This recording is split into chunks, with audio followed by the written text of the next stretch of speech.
نئے صوبوں سے متعلق محسن نقوی کی سوچ گھسی پٹی ہے. انہوں نے کئی تجاویز دی ہیں, یہ بھی انہی میں سے ایک ہے. سندھ صوفیوں کی دھرتی ہے. سندھ کے عوام ایسی تجاویز کو قبول نہیں کریں گے. وزیر اعلیٰ سندھ کی مٹیاری میں میڈیا سے گفتگو. کہا کہ سندھ کے عوام اپنے صوبے کے مفادات پر متحد ہیں. نوجوان اس ملک کا مستقبل اور قیمتی سرمایہ ہیں. نوجوانوں کے بارے میں کاکروچ کا لفظ استعمال کرنا مناسب نہیں.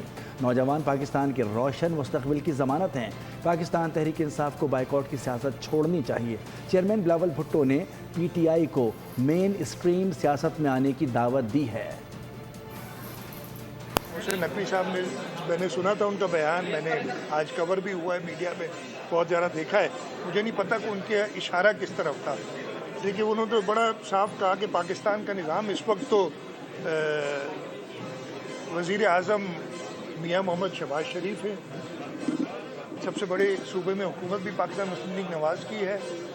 بلوچستان میں کولیشن گورنمنٹ ہے. سندھ میں پاکستان پیپلز پارٹی کی حکومت ہے, اور خیبر پختونخوا میں پاکستان تحریک انصاف کی بنائی حکومت ہے. نظام اگر وہ سمجھتے ہیں کہ بیونڈ ریپیئر چلا گیا ہے, جیسے انہوں نے کہا ہے, وہ تجاویز دیں. یہ جو تجویز انہوں نے دی وہ گھسی پٹی تجویز ہے.